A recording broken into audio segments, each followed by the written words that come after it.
Andrew Knox pushed open the heavy oak door of Oakwood Country Club and motioned for their father to step through. Caddies use the side entrance, Catherine. Members only at the front. The doorman's white-gloved hand froze above the brass handle. His eyes darted between the siblings. In 20 years, he had never been told to send a family member through the staff door. Catherine did not argue. She simply turned and walked toward the gravel path that led behind the clubhouse. And do not embarrass us by talking to the members. You are here for Dad, not for socializing. The doorman swallowed hard and pulled open the brass-handled door for Andrew and their father. The staff entrance was a weathered door with peeling green paint, half hidden by a dumpster. A faded sign read, "Deliveries." Let them think what they want.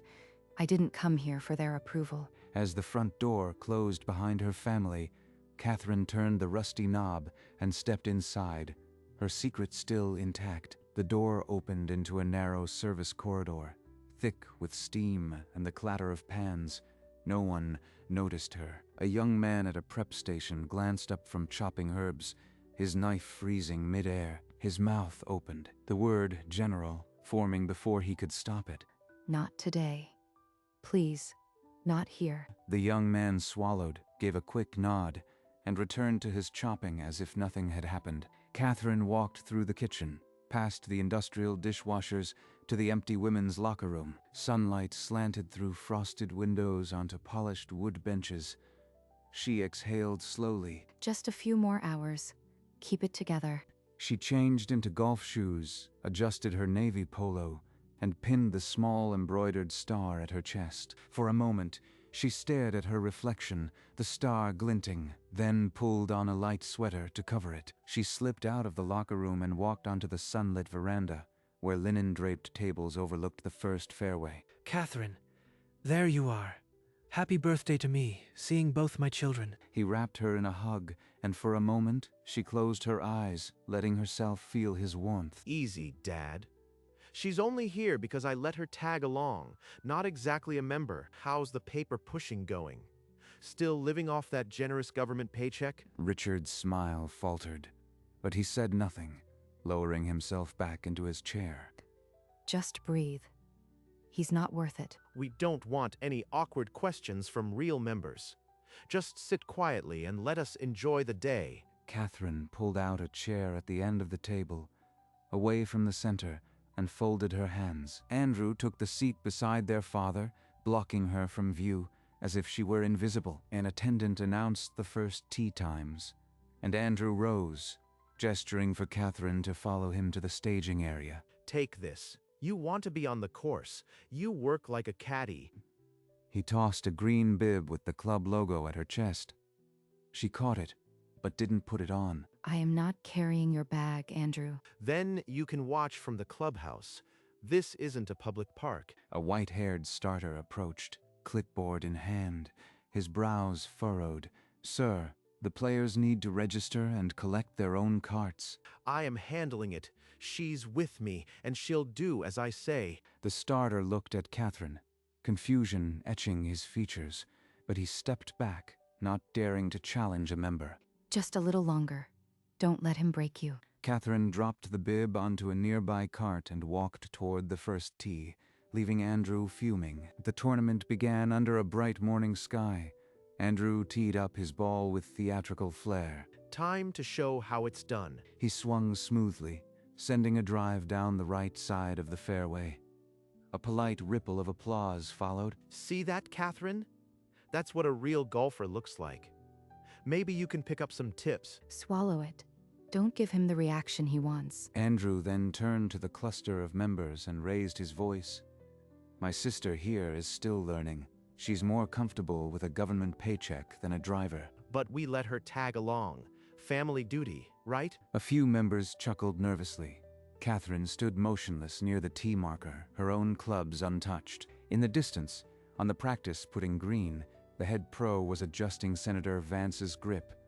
Neither man looked up, but Catherine's jaw tightened, and her fingers curled around the putter in her bag. On the practice green, Mike Callahan guided Senator Vance's hands on the putter, his voice low and patient. But as he looked up toward the first tee to check the morning light, his hands froze. Senator, do you see that woman near the tee marker? Senator Vance squinted, following Mike's gaze past the clubhouse. The one in the navy polo standing alone. Who is she? That is Major General Catherine Knox. I'd recognize her anywhere. A general? Here? Why is she standing alone like a staffer? I served under her command in the Gulf. I owe her nothing less than my fullest respect. Then we go to her now. I'll follow your lead, Mike. Mike set down the putter and straightened his collar. The senator removed his cap. Andrew sauntered back toward Catherine, flipping a new golf ball in his palm, his smirk widening. Take this. Mark it on the first green like a good little caddy. I will not be his servant.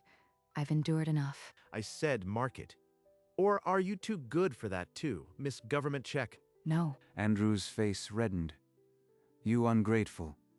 Do you know what I pay for this membership? Nearby members turned, and the starter stepped back, his clipboard trembling. Across the fairway, Mike Callahan broke into a jog, the senator at his heels. You will do as I say, or I'll have you thrown out of this club. Catherine didn't flinch, but 50 yards away, Mike's voice cut through the morning air, still too far to hear. Mike Callahan closed the last 10 yards, his voice slicing the air. Andrew Knox. That is enough. What? Who are you to interrupt me? Mike walked past Andrew as if he were invisible, his stride shifting to parade ground precision. Senator Vance followed, his cap in his hand, his features set with profound respect. Here it comes. The cluster of members stopped breathing. Even the starter's clipboard hung limp at his side. Andrew's jaw worked, but no sound came. He looked from Mike to the senator, his eyes narrowing. Mike squared his shoulders, heels clicking together as he stopped before Catherine. Beside him, Senator Vance dipped his head, his cap pressed to his chest. Before anyone could speak, the morning air itself seemed to hold its breath. Mike Callahan raised his hand in a salute crisp as a blade. His posture snapped to rigid attention. His eyes never left hers. After you, General Knox. Senator Vance's hand snapped to his brow, his cap still crushed against his chest. A reflex born of deference, gasps rippled through the onlookers. Some members stood at attention. Others clutched their chests in surprise. Andrew's wine glass tipped, dark liquid staining his polo. He didn't notice. His mouth opened and closed soundlessly, a fish on a hook. The sneer had vanished, replaced by sheer, naked disbelief. Catherine let the silence stretch one more second. Then, with the slow grace of 1,000 honors, she raised her hand in a return salute. So much for keeping it quiet. Whispers erupted. Phones appeared, but no one spoke aloud. Catherine lowered her hand, her expression unchanged. Andrew stood rooted, a man whose world had just caved in. Club president Harold Braxton pushed through the stunned members, his blazer half-buttoned, his face tight with alarm. He spotted Catherine, and his eyes widened. General Knox, forgive me, I had no idea you were on the grounds. If I'd known.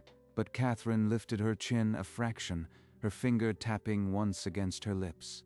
The president's words died in his throat. Of course. I understand completely. General, is there anything you require? Andrew finally choked out a sound, raw and strangled. What is this? Why is everyone bowing to her? She's just a government clerk, a nobody. The head pro turned a stare that could freeze a battalion. You've said quite enough, Mr. Knox. Not now, Mike. We're here for my father. Another secret I'll carry a little longer. President Braxton studied her for a long moment, then gave a slow, respectful nod and stepped back into the crowd. Andrew's voice cut through the murmurs, sharp and disbelieving, his face reddening again. You expect me to believe my sister is a general? This is a setup. She's been a desk clerk for 20 years. Catherine met his glare without flinching. She reached into the pocket of her khaki pants. He's going to force this. Fine. She withdrew a black leather wallet embossed with a gold eagle, flipping it open to reveal her military ID. That's a valid United States Army identification. Major General Catherine Knox, Pacific Command. Senator Vance stepped closer, examining the ID with a practiced eye. He gave a firm nod. Genuine. No question. Andrew's face drained of what little color remained. His mouth opened, but no apology came. You are still the same loser who couldn't hold a job. I don't care what that card says. Catherine turned her back on Andrew and walked toward the women's tee marker, her driver in her hand. Where do you think you are going? You are not in this tournament. She ignored him, stopping at the forward tee.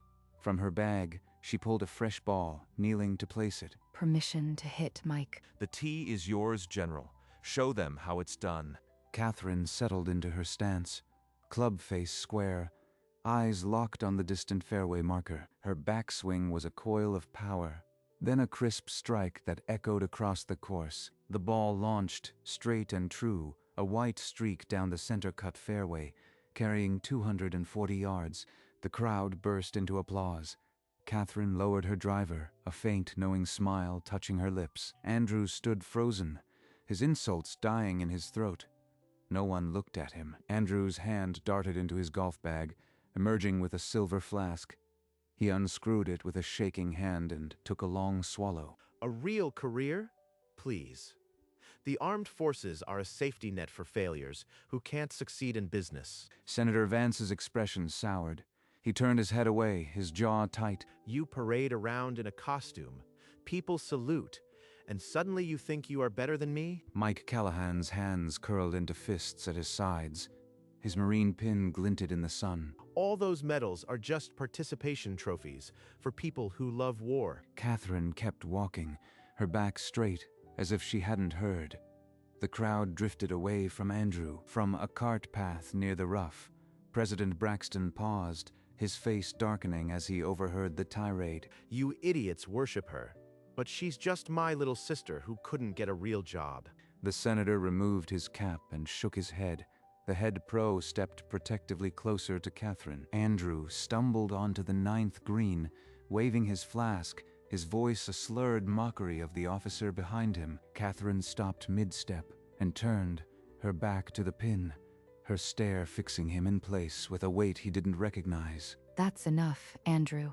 You will not say another word about my uniform. The silence that followed was absolute. Even Andrew's mouth hung open, silenced for a heartbeat. Son, I advise you to lower your voice and remember where you stand. Andrew jerked his shoulder free and staggered toward Catherine, finger jabbing the air. This is my club. I'll say whatever I want. She's nothing but a... She didn't flinch. Her expression held no anger, only a weary, final resignation. No more. I won't permit this disgrace to stain the club another second. President Braxton stepped off his cart, his mind made up. The reckoning was seconds away. Harold Braxton strode onto the 9th green, stepping between the stunned members and Andrew's toxic fumes. Enough. Every member and guest here will listen to what I have to say. Phones lowered. The senator straightened his cap. Mike Callahan took half a step back, still guarding Catherine. Braxton turned to face Catherine, the question written in the lift of his brows. May I speak? Catherine's chin dipped once, a single silent permission. Her eyes glistened but held steady. This club has been dishonored today by the disgraceful conduct shown to one of its own. Andrew, flanked by the senator and pro, tried to lunge forward, but a firm hand on his arm held him still. There is something you must all know about this woman. Richard Knox, leaning on his putter, placed a trembling hand over his heart. His lips moved without sound. The president reached into his blazer and withdrew a folded letter, the club seal dark against the white paper. President Braxton unfolded the letter with ceremonial care, the morning light catching the embossed club seal. At the request of Major General Catherine Knox, her name was removed from the public membership rolls 3 years ago. Richard Knox gasped, his hand flying to his chest, his putter clattering to the grass. She holds the silver star, the purple heart, the Legion of Merit. By unanimous board resolution, she is the most decorated active member of this club. Andrew staggered backward, face white, mouth open. The flask slipped from his fingers and thudded onto the green. Catherine stood motionless, a single tear tracing her cheek, but her chin remained high. She has served this club and this nation with the highest honor. There is no question of her standing. Senator Vance shut his eyes and nodded once, a silent amen to the unassailable truth. Why didn't you tell us, Cat? All these years. Andrew tried to form words, but only a strangled rasp escaped. The whole green held its breath. Richard Knox pushed away from his putter and stood between his children, his voice trembling with years of unasked questions. Why did you ever doubt your sister, Andrew? She gave everything. Andrew's mouth opened, but all that came was a dry click. The arrogance was gone, replaced by a hollow, shaking emptiness. Senator Vance stepped forward and took Catherine's hand, his grip firm and unhurried. General Knox, the country owes you a debt it can never repay. Today I am humbled to stand beside you. Mike Callahan snapped to attention once more, his salute as sharp as his first, his eyes glistening. The crowd began to applaud, not for a drive, but for a life of quiet, unyielding service. It's done. All of it. They finally know. Catherine gave a single grateful nod toward the president, but she did not smile. Her work here was not finished. Andrew turned away, unable to meet anyone's eyes. Catherine watched him for a long moment, then walked slowly toward the clubhouse. Catherine didn't head straight to the clubhouse. She paused at the 10th tee marker. Her driver still loose in her grip, she stepped up to the women's teeing ground. Her movements mechanical and unhurried. The air felt thin. Permission to hit one more, Mike. Always, General, your ball. She didn't need a practice swing.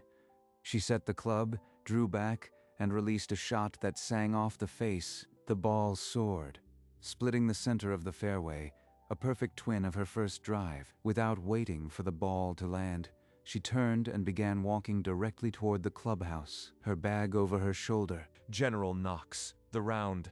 Catherine, you can't just walk away. She didn't look back. The crowd parted silently, leaving a corridor of grass between her and the life she was leaving behind. The lounge was silent, the leather chairs empty. Catherine set her bag by the wall and walked to the small writing desk. She removed a sheet of club stationery. Her pen moved without pause, the scratch the only sound. No regrets.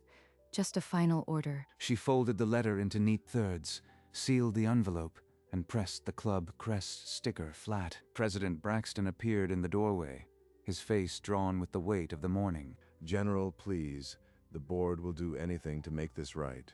Don't do this. Thank you for your discretion, Harold, but I am done here. She pressed the envelope into his hand, then lifted her golf bag onto her shoulder. Without another word, she walked out of the lounge and out of the club, the door swinging shut behind her. The president unfolded the letter. The words were brief. Effective immediately, I resign my membership. He sank into a chair. By noon, the Oakwood board accepted the resignation with a heavy silence. But Andrew's day was only beginning to crumble. He lifted his aching head from the pillow, reaching for his buzzing phone. A leaked video of his drunken outburst had surfaced online. The board of his own company had called an emergency meeting. Number. This can't be happening. He scrolled down, finding the official statement. Mr. Knox has been removed as CEO. Effective immediately. He threw the phone against the wall. The screen shattered and went black. He slumped back, breath ragged. In his armchair, Richard Knox cradled a framed photograph of Catherine in her dress blues. All those years, I let him talk down to you. I failed you. I am so sorry. The photo showed her general's star sharp on her shoulder, her medals gleaming under soft light. He set the frame on the mantel. The grandfather clock ticked loudly in the empty room. Months later, the morning of his birthday, Richard sat alone in the same armchair. No golf course, no tournament. A plain white envelope lay on the hall table. No return address, but the handwriting was etched in his memory. He opened it with trembling fingers. A birthday card. plain and unadorned. Happy birthday, Dad. No mention of Andrew, no request to call, only that single line. He pressed the card to his chest and closed his eyes, the paper warm against his heart. She still loves me, in her way. That has to be enough. He walked to the mantel, set the card beside the framed photograph of Catherine in uniform, and stepped back. The photograph caught the morning light, the general's star sharp, the smile faint, but unmistakable. He knew this was all that remained, an annual grace note from a daughter who had walked away from everything else. Dawn broke over the Oakwood Country Club, soft and unseasonably still. No cars in the lot, no voices on the veranda. A lone grounds crew truck hummed along the cart path, its headlights sweeping across the dormant fairways. The driver stopped beside the back tee of the 10th hole, the women's markers weathered but tidy. He stepped out, stretching his back, and walked toward the dewy grass. His boot nudged something half-hidden, a golf ball, scuffed but whole, lying just off the tee ground, as if placed there and forgotten. He picked it up, turning it in his rough fingers, a faint logo. Nothing special, but the dimples held tiny flecks of dirt. He glanced up at the fairway, empty and green, stretching toward the distant flag. The course held its breath. He placed the ball into the pocket of his overalls and drove on, the truck's murmur fading into the morning silence. The sun climbed and the clubhouse remained dark. Nothing moved on the veranda. The 10th tee sat empty, waiting for no one. The ball that had been her final shot was now just a memory, carried away in a worker's pocket as the world moved on.